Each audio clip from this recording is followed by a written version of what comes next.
My advice to my younger self: stop caring what other people think.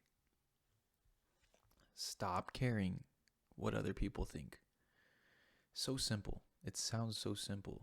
It sounds so easy.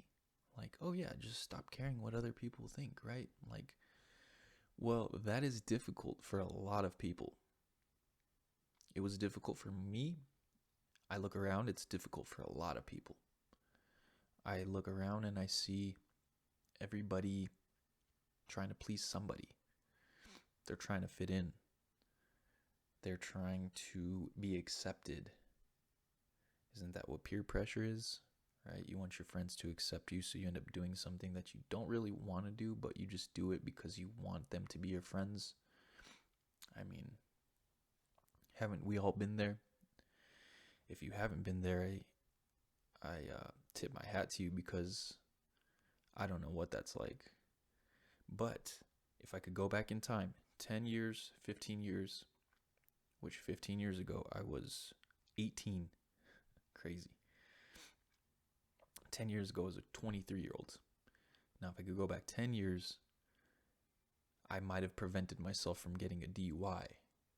I would have, what would I have said to myself? I guess it would have gone like this: the reason why you're doing the things you're doing is because there's something inside of you that needs to be healed, and you're trying to cover it up by these activities or by the people that you're with. You're trying to make yourself feel better.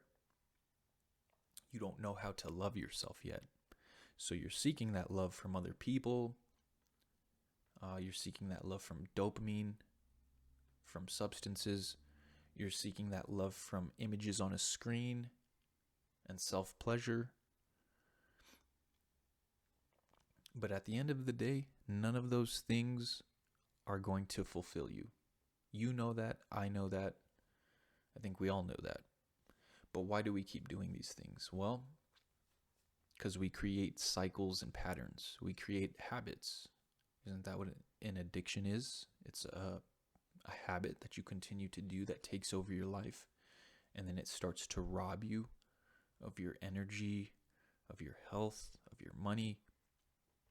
So if I could go back in time 10 years, I would address my addictions.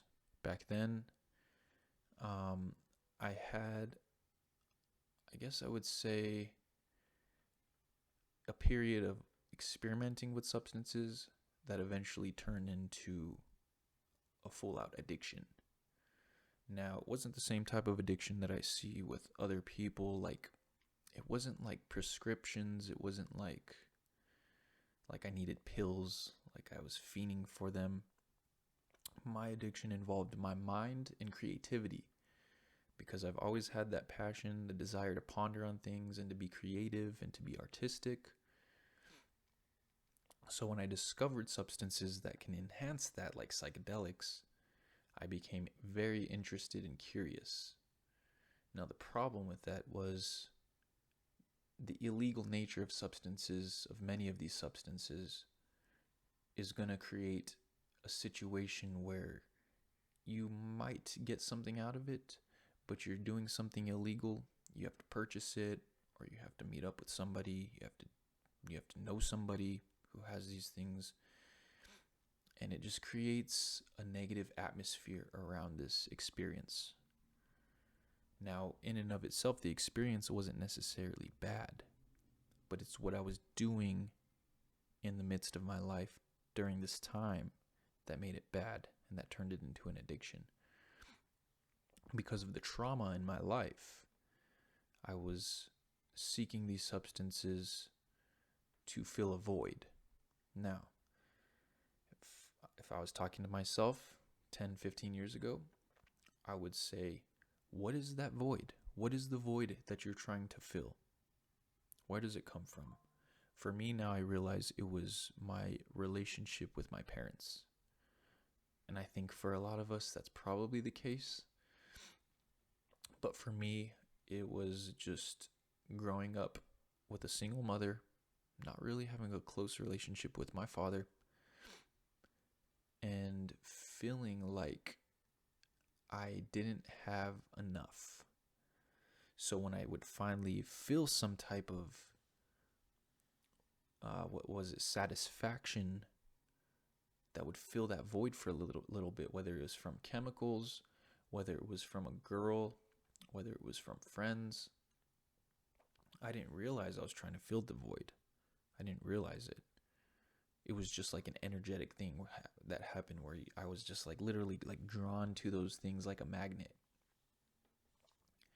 And so, would I even listen to myself if I went back in time and told myself this? I don't even know. Probably not. The older I get, the more I realize that people are stubborn, and many times they're going to just have to learn the hard way. And that was me. So eventually my addictions got to the point where I got a DUI. I was drinking and driving, got a DUI, had to face the consequences of that financially, was on probation for a year, had to get an interlock in my car for a year. It was just nothing but stress. Stress that I had created. So I was responsible for it, and I had to own up to that. Once you can own up to the problems that you're creating, then you can solve them. But the longer that you stay like a child and throw a tantrum and blame others, say, oh, well, it's my mom's fault, it's my dad's fault, they weren't there for me, I didn't grow up with this, I didn't grow up with that. We can sit there all day long and just make a list of things or a list of reasons why we are not succeeding in life, or a list of reasons why we are addicted, or a list of reasons why we're not taking action. But at the end of the day, listing those reasons is not going to do anything for us. We have to take the power back. We have to take the reins of our life back. You have to take it back from drugs. You have to take it back from relationships. You have to take it back from friends. Sometimes you have to take it back from your job. So, what I would also tell myself 10 to 15 years ago would be, don't waste your time. A lot of these things are just simple things that we hear all the time, but we just don't really register them. Don't waste your time. If you're just going to live for the 9 to 5 rat race and go to work, get your paycheck, spend it on the weekend, go back to work, get your paycheck, spend it on the weekend, go back to work, get your paycheck. Oh, look, it's vacation. Now I get a week off. Now I get 2 weeks off. Back to work because you spent all your money on vacation. If you get caught up into that rat race, then it's going to be much easier to fall prey to these addictions, distractions, placeholders in your life for what you should really be doing. Part of the reason I made my YouTube channel is because I'm seeking more purpose in my life. And part of seeking purpose for myself is to provide purpose for others. If I'm seeking something, I'm going to give it away. It's kind of this weird paradigm, or not paradigm, this weird paradox in life where if you want something or if you're seeking something, give it away. I forgot where I read that. It's probably some type of like Buddhist teaching or something, or a proverb or whatever, but there's a lot of truth in that. So I hope you receive value from this. I hope I provide value in this video. I'm going to be making a lot more videos, I think, just about motivation, self-improvement, becoming the best version of yourself, specifically geared towards men, masculinity. I'm going to include a lot of inspiration around exercise, lifting weights, moving the body, mental discipline, but also I want my channel to focus in on how to love yourself. I think that's one thing that a lot of people don't know how to do. And I'm not saying I'm perfect at it. I'm super critical of myself. Super critical. Too critical sometimes. That's where I overthink. I've been told that all my life. Like you're overthinking this. Like why do you think about this so much? So it's my gift and my curse, and I'm figuring out how to utilize it now. So, if you're a young man or woman in their early 20s, maybe late teens, take it from me. You do have your whole life ahead of you. You do have time. If you're in your 20s, you're super young. But at the same time, we are finite. Eventually, you're going to get to the point, usually in your 30s, where you start thinking, like, oh, wow, I'm not forever on this planet. And if you can get to that point sooner in your 20s and light the fire under yourself, you'll be able to get so much done. So much done. I'm telling you. You'll reduce the amount of regrets you have, and you'll create a life worth living. So let's do that. I hope you got something out of this. I'm going to keep making videos. I'm trying to get better at this. It feels so weird looking at the camera lens. But after watching my first videos, I was like, oh wow, I'm so fidgety. I couldn't look at I couldn't look directly at the camera. I was making these mannerisms where when I watched it and I played it back, I was like, oh wow, I never realized I did this. And now that I'm watching myself, it's making me a better communicator. And I think it's going to make me a better communicator in person, obviously, but specifically for my YouTube channel. But it's been really insightful. I'm excited to see what I can do with this channel. I wasn't sure what to make it about, but I'm not gonna put myself into a niche. I'm not just gonna make it about one thing. This is just gonna be about me and my experiences. I'm gonna share my business progress with you for my CBD company, which is Vast Hemp Supply. I'm working on it day by day, paying for everything myself. Still working on the side to get everything paid for.